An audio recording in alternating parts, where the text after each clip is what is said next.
अपने सहज स्वरूप को प्राप्त हो जाता है। वही सहज स्वरूप जो शंकर सहज स्वरूप सम्हारा, लागी समाधि अखंड अपारा। वही स्वरूप जो भगवान शंकर का, वही आपका स्वरूप है, वही चराचर जगत का स्वरूप है। पर भूल गए अपने स्वरूप को और देहासक्त होकर देहाभिमानी जीव कहते किसे? जो देहाभिमानी है। देहाभिमान खत्म हुआ, शिव ही शिव है, जीव है ही नहीं। ये नाम रूप मिथ्या है। जैसे स्वप्न में आपने अपने को देखा, एक बाजार देखी, एक संसार देखा स्वप्न में, लेकिन क्या सत्य था? क्या कब पता चला? जब जगे।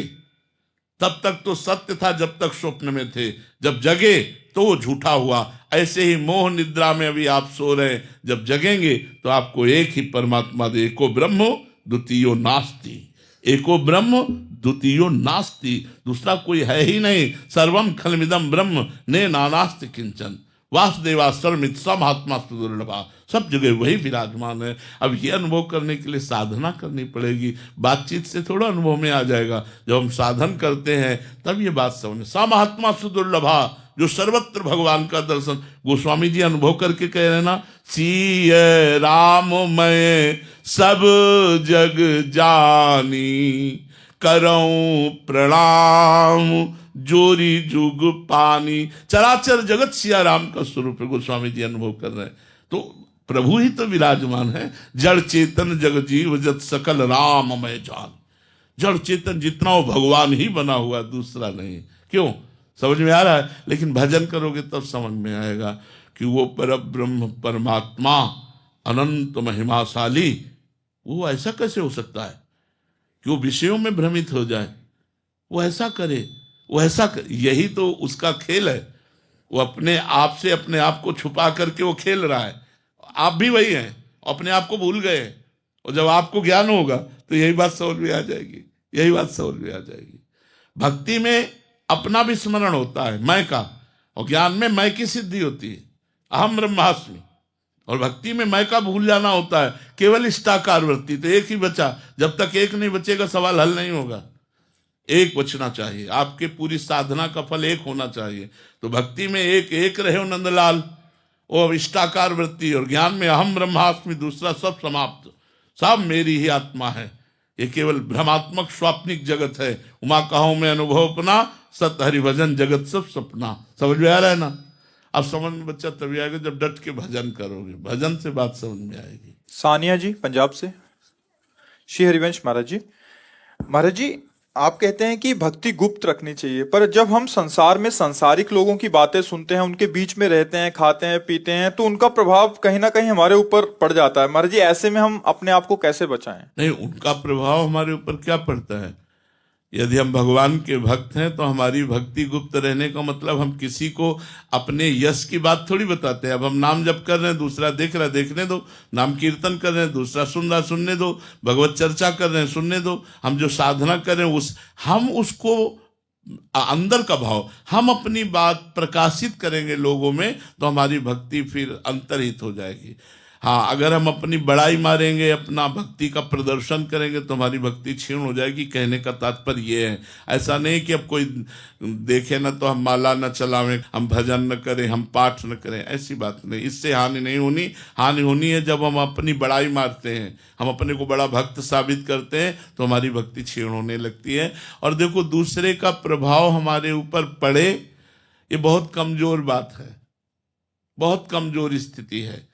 जो रही उत्तम प्रकृति का आकर्षकत कुसंग, चंदन विष व्यापत नहीं लपटे रहत भुजंग। यदि हमें भक्ति करनी है तो हमको ऐसे रहना जैसे हमें बाजार में श्री जी के लिए इत्र लेने जाना है। अब कहीं मांस बिक रहा है, कहीं ये बिक रहा है, कहीं वो बिक रहा है, हम ना किसी की निंदा करते हैं, ना किसी से मतलब रखते हैं, सीधी गली अपने चले जाते हैं, श्री जी का इत्र लिया, अपनी कुटिया चले जाते हैं। ऐसा भक्त होना चाहिए। हम पूरे संसार रूपी बाजार में हैं, व्यापार नौकरी जो भी कार्य कर रहे हैं, अपने कार्य से मतलब है। लेकिन अब हमारा मित्र वो कह रहा शराब पियो, नहीं हम तेरी मित्रता स्वीकार नहीं करते। मांस का हम नहीं, तेरी मित्रता स्वीकार नहीं करते। नहीं हम मित्र, फिर हमारी तुम्हारी दोस्ती कभी मत रही है दोस्ती, कभी मत कीजिए। हमारे दोस्त ठाकुर जी हैं, तुम्हारे दोस्ती से क्या होना है? तुम गलत आचरणों की हमें शिक्षा दो, गलत आचरण हमको पाओ, हमारे दोस्त बनो, ऐसा नहीं। तो ऐसे कुसंग का प्रभाव अपने ऊपर नहीं आना चाहिए। यदि आएगा तो फिर आपकी भक्ति क्षीण हो जाएगी, भक्ति बलवती नहीं होगी। बलवान भक्ति बनाने के लिए कुसंग का त्याग अत्यंत अनिवार्य है। रणधीर कुमार जी पटना से। राधे राधे महाराज जी। महाराज जी, क्या नाम जप के द्वारा ब्रह्म ज्ञान की अनुभूति भी संभव है तथा या अलग अलग मार्ग हैं दोनों? नहीं, अगर आप नाम जप से ब्रह्म ज्ञान जानना चाहते तो जान जाएंगे। महर्षि वाल्मीकि जी को कौन सा ज्ञान नहीं?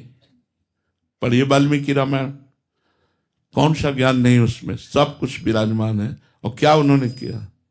राम राम राम राम राम, उल्टा नाम जपत जग जाना। भगवान के नाम में बहुत बड़ा प्रभाव है। हाँ, अगर आप ज्ञान मार्ग में चलना चाहते हैं तो वेदांत का सांख्य मार्ग है, आप चल सकते हैं। आप अष्टांग योग में भी चल सकते हैं, आप कर्म योग में भी चल सकते हैं। अपनी अपनी रुचि के प्रभाव से हम इन मार्गों का चयन करें, इसीलिए भगवान ने बना दिया है। लेकिन घाट हम कितने भी चयन करें, नहाना यमुना जी है। चाहे कर्म योग से जाएं, चाहे अष्टांग योग से जाएं, चाहे सांख्य योग से जाएं या भक्ति योग से जाएं, हमें जो परमात्मा मिलेगा वो वही मिलेगा। वो एक ही परमात्मा अलग अलग नहीं मिलेगा।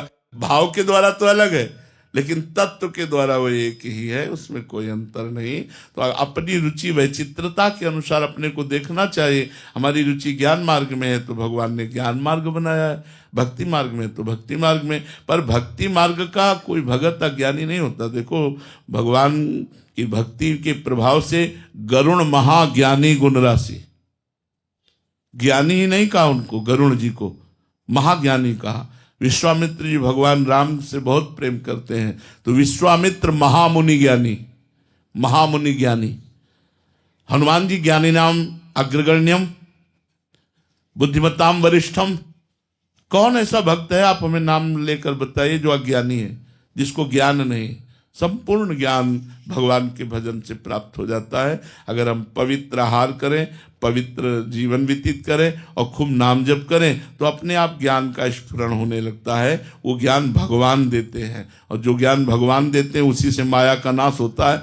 पढ़ लिखे के ज्ञान से माया का नाश नहीं होता, लोगों को प्रभावित किया जा सकता है। विवेक जी इंदौर से। राधे राधे महाराज जी।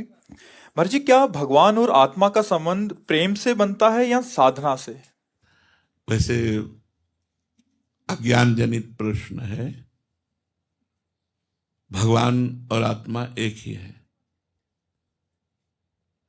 जो आत्मा है वही भगवान है, जो भगवान है वही आत्मा है। इसमें दो नहीं है, द्वैत नहीं है। हाँ, अब हम द्वैत में स्थित है। शरीर, समझ रहे हो? आत्मा को आप जानते हैं? ईमानदारी से नहीं जानते। आप शरीर को लेकर बात करें तो शरीर है द्वैत, आत्मा है अद्वैत। अब मैं अपने को भूल चुका हूं, तो अब हम अपनी साधना प्रारंभ करते हैं शरीर से, मन से, बुद्धि से, चित्त से, अहम से। साधना करते करते जब हमारा शरीर राग नष्ट होता है, सूक्ष्म शरीर भागवतिक हो जाता है, मन बुद्धि चित्त अहंकार इंद्रिया, तो हमें अपने स्वरूप का बोध होने लगता है कि मैं स्वयं परमात्म स्वरूप हूं। चाहे वो जिस मार्ग से जाए, जैसे भक्ति मार्ग से जाएगा तो दास्य है, सखा है, वात्सल्य है, गोपी है, सहचरी, ये सब चिदानंद में स्वरूप होता है। वो अपने चिदानंद में स्वरूप में स्थित होकर भक्त भगवान की सेवा में निमग्न रहता है और ज्ञानी मोक्ष को प्राप्त हो जाता है। तो जो आत्मा है वही भगवान है। जो प्रेम की बात है वो हम द्वैत से लेकर के करते हैं। जब हमारा प्रेम हो जाता है तो हम अद्वैत में स्थित हो जाते हैं। प्रेम गली अति साकरी तामे दो न समाए, उसमें एक ही रहता है। ब्रह्म नहीं, माया नहीं, नहीं जीव नहीं काल, अपनी ही सुधि ना रही, एक रहे नंदलाल। अपनी भी याद न रहे। जो अपनापन देह भाव का था वो सब गलित हो गया, तो जो बचा वो केवल प्रभु ही प्रभु बचे, श्री कृष्ण ही श्री कृष्ण बचे, क्योंकि हमारी आत्मा श्री कृष्ण है। श्री कृष्ण ही हमारी आत्मा है, आत्मा ही श्री कृष्ण है और कोई दूसरा नहीं है। आप समझ पा रहे हैं हमारी बात? घनश्याम शरण जी। राधे राधे महाराज जी। गुरुदेव भगवान आपके चरणों में कोटि कोटि प्रणाम। गुरुदेव भगवान आपके श्रीमुख से सत्संग में सुना था कि मानसिक 84 जी का पाठ करना चाहिए, बट कभी कभी महीने में मन एक दो बार अन्य जगहों में फंसा देता है कि पाठ कर लो, जप कर लो, परिक्रमा कर लो, तो पूरे महीने में महाराज जी मानसिक 84 हो नहीं पाती, 3-4 बार छूट जाता है। तो ऐसे में महाराज जी जब मन फंसा नहीं, परिक्रमा कितनी देर करोगे? 2.5 घंटे। पाठ कितनी देर करोगे? 1.25 घंटे 84 जी का। लेकिन शेष समय, अन्य समय हमारे पास 24 घंटे हैं, जिसमें 6 घंटे शयन के हैं, और अगर हम बाबा जी हैं तो 18 घंटे केवल भजन के लिए हैं। अब बताइए 18 घंटे आप कौन सा पाठ करेंगे, कौन सी परिक्रमा करेंगे? आपके पास बहुत समय है जो आप मानसिक 84 जी कर सकते हैं। प्रमाद स्थिति में समय नहीं है, और प्रमाद स्थिति अगर ना हो तो समय ही समय है। सोवत हु रसना रटे राधा कृष्ण सुनाम। जो विरक्त है, अल्पाहार करता है, थोड़ी निद्रा लेता है, हर समय वो भजन परायण है, उसके लिए समय ही समय है। समझ पा रहे हैं आप?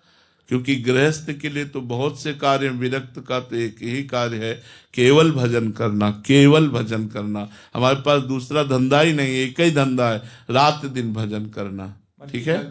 25-26 दिन तो हो जाते हैं आपकी कृपा से, ऐसा लिख रहे हैं। कह रहे हैं कि 3-4 दिन मन इतना परेशान करता है कि नाम जप कर ले ये छोड़ के, तो वो उन नाम जप करने लगो, उस समय नाम जप करो, 2 घंटे 3 घंटे नाम जप करो, फिर समय जब मिले तो हम कह रहे हैं एक निर्धारित समय पर वो नियम पूरा ना हो पावे तो हम अन्य समय अपने नियम को पूरा करें। नाम जपते जपते जब थकने लगे तो 84 जी में लगा दो।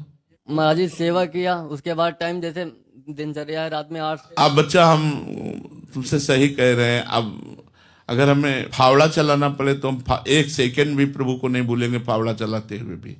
ऑफिस में बैठना पड़े तो 1 सेकेंड भी प्रभु को नहीं भूलेंगे। स्मृति, हमारी स्मृति प्रभु। आजकल नौजवान साधु इस बात का एक तरह से बहाना कर देते हैं कि हमें सेवा सेवा सेवा से तो सुमिरन की वृद्धि होनी चाहिए। सेवा में सुमिरन रुके ऐसा, सेवा सुमिरन ये दो ही तो हमारे पंख हैं जिससे हम परमात्मा की यात्रा करते हैं। सेवा सुमिरन सावधान, सेवा में और सुमिरन में सावधान। तो हम जब सेवा कर रहे हैं तो प्रभु की कर रहे हैं और सुमिरन कर रहे हैं, सोहनी लगा रहे हैं, धीरे धीरे आराम से गुनगुना रहे हैं, जोई जोई प्यारो करे सोई मोहि भावे, या मंत्र चल रहा है, पात्र मार्जन कर रहे हैं, या नाली साफ कर रहे हैं, कुछ भी सेवा मिल जाए। आप ये मत समझो बातचीत तो कर लेते हैं, बट मानसिक कोई बात नहीं है, कोई बात नहीं, धीरे धीरे मन लग जाएगा, चलते रहो, उबो मत, ठीक है? और ब्रह्मचर्य से रहो। अपने मार्ग में सबसे बड़ी बात होती है ब्रह्मचर्य। ब्रह्मचर्य वो पुष्ट करके परमार्थ की तरफ चलाता है। हम लोगों से त्रुटि हो जाती, गलती हो जाती, वो ना होने पावे तो मानसिक बहुत जल्दी आ जाओगे। मानसिक क्योंकि और कोई काम नहीं अपने पास, पवित्र सेवाएं भागवतिक और भागवतिक चिंतन, तो बहुत जल्दी उन्नति हो जाएगी। अमीषा जी पंजाब से। श्री हरिवंश महाराज जी, महाराज जी संत कृपा कैसे प्राप्त करें? भगवान नाम जप करने से। जामवंत कह सुनु रघुराया, जा पर नाथ करहु तुम दाया, ताहि सदा शुभ कुशल निरंतर, सुर नर मुनि प्रसन्नता ऊपर, सुर नर मुनि प्रसन्नता ऊपर, सोई विजयी विनयी गुण सागर, तासु सुजस त्रैलोक उजागर, जा पर कृपा राम की होई, ता पर कृपा करे सब कोई। भगवान प्रसन्न तो संत प्रसन्न, चराचर जगत प्रसन्न। तो हमें चाहिए खूब भगवान नाम जप करें, इसी से संत प्रसन्न हो जाएंगे। संतों को शारीरिक सेवा की आवश्यकता उतनी नहीं है जितनी आपको भजन की आवश्यकता है। आप भजन करें, अच्छे आचरण से चलें तो सब संत प्रसन्न। मान लो कपड़ा, भोजन, औषधि, ये तो भगवान कहीं ना कहीं से दे ही रहे हैं। अगर आप अच्छे आचरण करते हुए भजन कर रहे, ये हम देखा तो हमारा हृदय प्रसन्न हो जाएगा कि एक आदमी अगर हमारे उपदेश से सुधर गया तो हमारा साधु जीवन धारण करना सफल हो गया, तो हम प्रसन्न हो गए ना। तो संत प्रसन्न होते हैं अच्छे आचरणों से, भागवत धर्म का पालन करने से, भगवान नाम जप करने से। पूजा जी दिल्ली से। राधे राधे महाराज जी, आपके चरणों में कोटि कोटि नमन। महाराज जी, शरीर के पुत्र को नाम जप के लिए और अपने समस्त कर्म श्री जी को समर्पित करने के लिए बोलती हूँ तो बोलता है आपने तो पूरा जीवन प्रपंच किया, अब नाम जप कर रहे हो तो मुझे बहुत ज्ञान दे रहे हो। तो मतलब तो ऐसे में महाराज जी मतलब कैसे करें, मतलब पर प्रयासरत रहिए। बच्चे हैं, एक दो बार अवहेलना करें तो भी उनको प्यार से समझाते रहिए। यदि उनसे कह दो बच्चा हमने प्रपंच में व्यतीत किया इसलिए तो पश्चाताप है, हम चाहते हैं कि तुम्हारा जीवन प्रपंच रहित हो, उनको समझाओ ना कि आप ठीक है, इसलिए पश्चाताप करके आज मैं नाम जप कर रही हूँ तो तुमको पश्चाताप करना ना पड़े इसलिए थोड़ा नाम जप तुम भी शुरू कर दो, अभी से शुरू कर दो, तुम्हारा मंगल हो जाएगा। तो नाम जप बुद्धि को प्रवीण बनाता है, नाम जप संसार में चलने का साहस देता है, नाम जप विपत्ति को भोगने का बल देता है, नाम जप अपने आप हर सुविधा प्रदान करता है। विश्वास कीजिए, नाम जप में बड़ी सामर्थ्य है। हमें आप लोगों से बार बार कहते हैं कि आप परेशान मत होइए, आप कहीं भागिए मत, आप कहीं दौड़िए मत। हाँ, भगवान के नाम में, भगवान के मंत्र में अपार सामर्थ्य है दुखों का नाश करने के लिए। लेकिन आप जपो तब, ऐसा नहीं होगा कि हम जपें और तुम सुखी हो जाओ, ऐसा नहीं होगा। आपको जपना पड़ेगा, आपको स्वयं साधन करना पड़ेगा। प्राय लोगों की धारणा ऐसी है कि कोई ऐसा उपाय बताओ कि अंगूठी अंगूठी पहन ले या कोई मतलब जंतर बांध ले, लोग ऐसा चाहते हैं। लेकिन हम आपको स्पष्ट ऑपरेशन करके बात बता रहे हैं, खुली ऑपरेशन करके बात बता रहे हैं कि को न काहू के सुख दुख कर दाता, निज कृत कर्म भोग सुनु भ्राता। हम तुम तो मनुष्य कोटि के हैं, मान लो साधु भी हैं तो हम जीव कोटि के हैं, लेकिन हम ईश्वर कोटि की मुनि की बात कहते हैं। वशिष्ठ जी, ये ईश्वर कोटि के महात्मा हैं, ये भगवत कोटि के, जिनके चरणों में भगवान राम मस्तक रखते हैं, वो वशिष्ठ जी भरत जी से कह रहे हैं, सुनहु भरत भावी प्रबल, बिलखि कहो मुनिनाथ, हानि लाभ जीवन मरण जस अपजस विधि। है मंत्र, नाम है, भगवान के नाम में बड़ी सामर्थ्य है, इसलिए नाम जप करो। बेकार के इधर उधर की बातों में मत फंसो, कोई तुम्हारे दुख को नहीं मिटा सकता और जेब तुम्हारी खाली करवा सकता है, ये पक्की बात है। दुख मिटाना है तो तुम्हें लगना होगा। पापाचरण बंद करो, शराब पीना बंद करो, मांस खाना बंद करो, पराई बहन बेटी की तरफ गंदी दृष्टि बंद करो, अच्छे आचरण करो, अभी आनंदित हो जाओगे, अभी सुखी हो जाओगे। तुमको देखकर लोग आनंदित हो जाएंगे, आपका इतना चेहरा प्रसन्न रहेगा। और गलत आचरण करो और पैसा जमा कर दो तो पैसा जमा करना हुआ पुण्य, और गलत आचरण जो कर रहे हो पाप, इसका फल तुम्हें मिलेगा, उसका भी फल मिलेगा। महाराज जी, ऐसी जगहों पे बहुत भीड़ रहता है महाराज जी, और काफी लोग कहते हैं हमें लाभ भी हुआ, पुत्र हुआ। देखो, इसमें हम आपको आप बता रहे हैं, ये संयोग की बात है। ऐसे दंपत्ति कितने भारत में हैं जो हर उपाय करने के बाद भी पुत्र प्राप्ति नहीं हुई। ऐसा पुत्र प्राप्त करवा दे तो भारत में निसंतान कोई रहे ना जाए। भारत में निसंतान, वो संयोग लग जाता है। संयोग, पुण्य का संयोग लगा, उसका संयोग लगा, पुत्र होने का समय आ गया, और उसका संयोग लगा, बोले बाबा के आशीर्वाद से काम चल गया।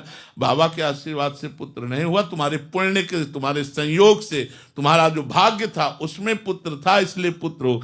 अगर भाग्य में पुत्र नहीं है तो नहीं होगा, चाहे जितना प्रयास कर लो। देखो, भागवत में इस बात का प्रमाण है कि आत्मदेव नाम का ब्राह्मण जब बहुत सब पुत्रेष्टि यज्ञ सब कुछ कर लिया और पुत्र नहीं हुआ तो करने के लिए जंगल गया। वहां देखा एक सन्यासी मिल गए तो उनके चरण पकड़ लिया। सन्यासी जी ने कहा, आप उदास क्यों हो? बोले, हम उदास क्या, हम तो मरने आए। हमारे पुत्र नहीं हो रहा है, सब संपत्ति है, बढ़िया सब सुख सुविधा है, पुत्र नहीं हो रहा, तो हमारे पितरों का कैसे पिंडदान होगा? इसीलिए मैं आया हूं कि अब आप कर लूंगा। अरे बोले आप करना तो बड़ा निंदनीय कार्य है। तो उन्होंने कहा फिर आप हमें पुत्र प्रदान करो। बोले मैं तुम्हारे भाग्य में देख रहा हूं कि 7 जन्म तक पुत्र नहीं है। बोले आप अगर पुत्र नहीं प्रदान करोगे तो आपके सामने कर लूंगा। अब महात्मा जी बड़े चक्कर में फंस गए। उन्होंने अपने तपोबल से एक फल प्रकट किया और कहा जाओ अपनी पत्नी को पवा दोगे तो पुत्रवती हो जाएगी। बड़े प्रसन्न हुए, लौट के आए और उनकी पत्नी का नाम था धुंधुली। उन्होंने कहा कि लो ये फल खा लो, महात्मा ने दिया है, तुम्हारे गर्भ रह जाएगा। उसने सोचा गर्भ रह जाएगा तब तो भोजन नहीं पा पाऊंगी, चकाचक दबा के भोजन पाने के लिए पेट खाली चाहिए, पेट में गर्भ ही रहेगा तो क्या, और कहीं गर्भ टेढ़ा हो गया तब तो मैं मर जाऊंगी, गर्भ में तो बड़ी समस्या है। तो अपने उनकी बहन आई हुई थी, बहन से कहा बड़ी समस्या हमारे आगे आ गई कि पतिदेव ये फल लाए। तो बोले सुनो, समस्या का समाधान ये कि परीक्षा के लिए ये फल तुम गाय को पवा दो, और मेरे गर्भ है और तुम कहती रहो गर्भवती का नाटक करती रहो, और जब मेरे संतान होगी तो मैं तुम्हें दे दूंगी, तुम धन हमारे पति को दे देना और मैं सबसे कह दूंगी मेरी संतान मर गई, बढ़िया काम बन जाएगा। उन्होंने ऐसा ही किया। जो संत के द्वारा फल था देखो उसने नहीं पाया, क्योंकि भाग्य में उसके गर्भ से संतान नहीं लिखी, गाय को पवा दी। तो समय आने पर गोकर्ण जी का प्रादुर्भाव हुआ और उसकी बहन के जो लड़का पैदा हुआ वो समय से जब उसके पास आया तो धुंधुली ने अपने नाम से मिलता हुआ नाम धुंधकारी रखा। और सब लोग भागवत चरित्र सुनकर जानते हैं कि धुंधकारी का चरित्र कैसा रहा, घोर महापापी रहा। तो अगर भाग्य में नहीं लिखा तो संत ने दिया लेकिन वो उस खाया नहीं, गाय को खवा दे। तो हमें लगता है कि हमारे भाग्य का संयोग ऐसा बनता है, हम जहां जाते हैं संत महात्माओं के पास तो जाना एक सुकृत होता है और दूसरा हमारे भाग्य का संयोग बनता है, इसलिए हमारी कामनाओं की पूर्ति हो जाती है। नहीं तो बहुत सी ऐसी बातें हैं जो हमारे भाग्य में नहीं है, उसे कोई नहीं लिख सकता, नया भाग्य नहीं निर्माण कर सकता।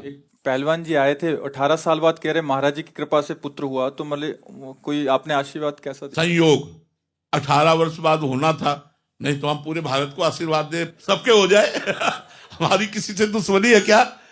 हमारे तो सब प्रियजन है, हमारे तो सब प्राण हैं। उन्होंने जो साधना की 18 वर्ष उन्होंने वृंदावन की दंडवती परिक्रमा लगाई और संत के प्रतिभाव किया, प्रारब्ध का बदला हुआ, एक साथ 2 संतान हुई, 2 पुत्र एक साथ पैदा हुए उनके 18 वर्ष बाद। वो कोई हमारी कृपा नहीं, वो उनका साधन। 18 वर्ष वृंदावन की दंडवती परिक्रमा लगाना और संतों के प्रतिभाव रखना, फल फूल जो समर्पित करना, तो उसी पुण्य प्रताप से हो गए। तो पुण्य प्रताप कभी कभी ऐसा लाभ दे देता है, वो क्या करना आपको पड़ेगा। उसका भाव है कि महाराज जी के द्वारा हो गया, लेकिन कर्म उसी ने किया ना। दंडवती परिक्रमा परम पावन श्री वृंदावन धाम की शिव सनकादि वंदित रज में उसने जो दंडवती लगाई 18 वर्ष, तो उसका फल प्रकट हुआ। उमंग जी भिवानी से, राधे राधे महाराज जी।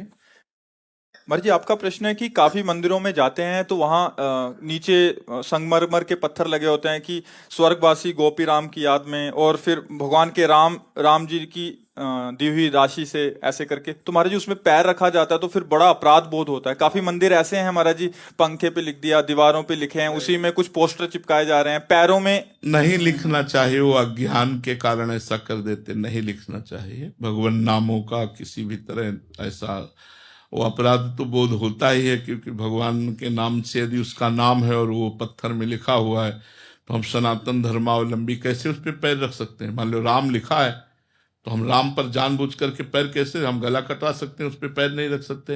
यही तो हमारे धर्म की महिमा है। तो अब आजकल धन के आगे धर्म को गौड़ कर दिया गया है, उसके नाम का पत्थर लिख दिया गया। अब उसका नाम है सियाराम दास, अब वो सिया राम लिखेगा। अब उसको ये पता नहीं कि ये नाम यहाँ लिखना चाहिए और ये नाम चरणों के नीचे लिखा है, थोड़ी परेशानी। तो हम सब मिलके हमारी क्या जागरूकता होनी चाहिए? हमारी जागरूकता होनी चाहिए कि इन पत्थर लगवाने से कुछ नहीं होगा।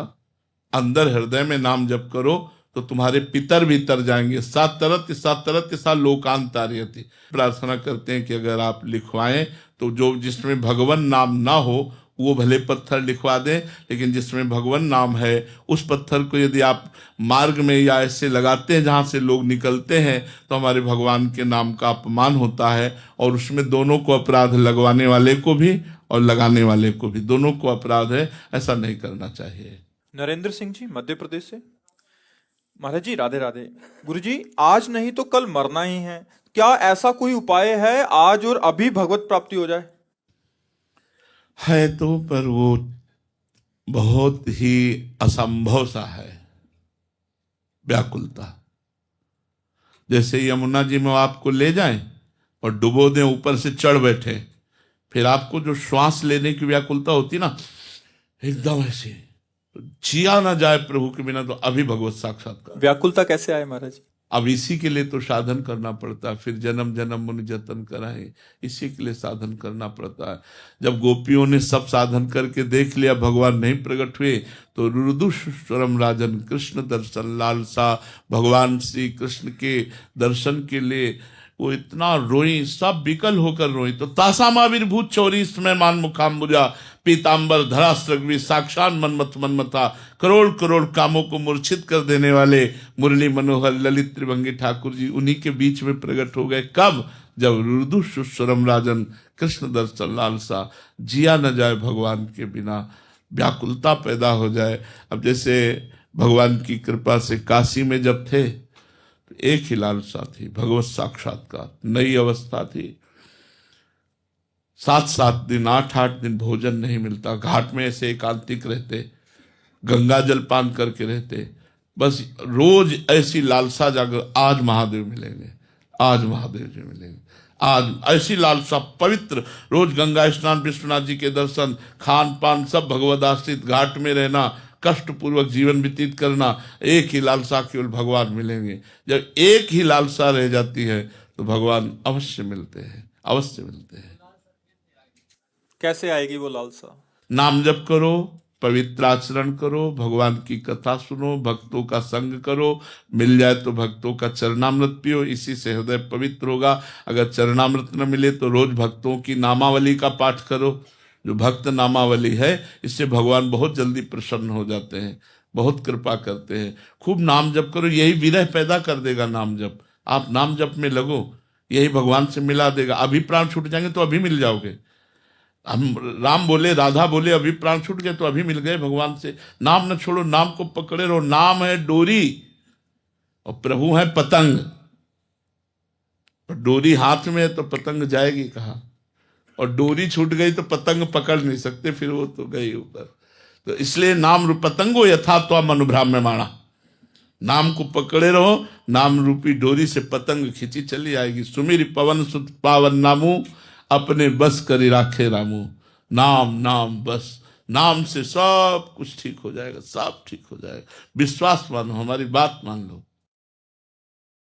कल मन फिर पटक देगा, फिर विषयों में जाता है। हाँ, डर तो यही, आपको जैसे ऐसे हमें डर है, ऐसे हर साधक को डर रहता है। और ये हमें विश्वास करना चाहिए कि डरना तो ठीक है, लेकिन हम हैं किसके?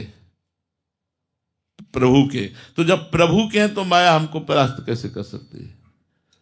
वो अपने फंदे डालेगी, प्रभु अपनी कृपा से हमें निकाल लेंगे। वो हमें डुबोना चाहेगी, प्रभु हमें बचा लेंगे। करो सदा तिनके रखवारी, जिमि बालक राखे महतारी। जैसे माँ अपने बच्चे को हर समय अपनी दृष्टि में रखती है, ऐसे भगवान अपने भक्त को अपनी दृष्टि में रखते हैं। हाँ, कहीं हमें अहंकार है कि मैं जितेंद्रीय हूं या ऐसा कुछ, तो थोड़ा मुंह भरा गिरेगा, लेकिन गिरते गिरते थाम लेंगे। पक्की बात समझो, पक्की बात समझो, थाम लेंगे। बड़े कृपालु भगवान है, फिर अवसर देंगे, निकलो माया से, बढ़ो। बड़े कृपालु भगवान है। यश जी, आयुष जी हरियाणा से। राधे राधे महाराज जी। महाराज जी, खेल क्षेत्र में सफलता के लिए कर्म फल को समझने का सरल तरीका क्या है, और क्या सफलता और असफलता में प्रारब्ध का प्रभाव होता है? अच्छा बच्चा, खेल क्या होता है? एक व्यक्ति से अकेले खेल नहीं होता। हमें लगता है जैसे क्रिकेट आदि। किस खेल में हो? महाराज जी फुटबॉल खेलते हैं, नेशनल प्लेयर हैं। हाँ, तो आपका एक बैच होता है ना। हाँ, मानो आपने बहुत सफलतापूर्वक अभ्यास किया और बहुत सफलतापूर्वक खेले, लेकिन आपके जो और हैं, जो बैच में हैं, अगर उन्होंने वो अभ्यास नहीं किया तो आपको हार मिलेगी। क्योंकि संग दोष का प्रभाव पड़ेगा। अच्छा, वो सफलतापूर्वक किए भी, लेकिन प्रारब्ध भोग, जो प्रारब्ध है वो आपको असफल करना चाहता है, उनमें किसी से चूक हो जाएगी, आप थोड़े से नंबर में आप गिर जाएंगे। तो इसमें हमें चाहिए कि सब मिलकर के अभ्यास परायण रहें, अभ्यास दृढ़ करें, और कभी हार हो जाती है तो हम निराश ना हो, उसे अपना प्रारब्ध भोग समझ करके चुपचाप सह ले और प्रयास करें। अभ्यास से क्या नहीं हो सकता, अभ्यास में बहुत बड़ी ताकत है, पर अभ्यास के लिए हम कोई नशा न करें, हम व्यभिचार न करें, हम थोड़ा संयम से रहें तो हमारा अभ्यास सफल हो जाएगा। अर्जुन जी ने रात्रि में बाण चलाना अभ्यास किया। रात्रि, एक बार द्रोणाचार्य जी उठे तो शाय शाय ऐसी आवाज आ रही थी, तो वहां ये क्या, वहां जाके देखा तो वीरासन में बैठे हुए तभी विश्व का सबसे बड़ा धनुर्धर अर्जुन हुए। अभ्यास में बहुत बड़ी ताकत है बच्चा, ये जिस कार्य में लगो दृढ़ता पूर्वक अभ्यास करो, और दृढ़ता तभी हो सकती है जब हम अपने चित्त को एकाग्र करें।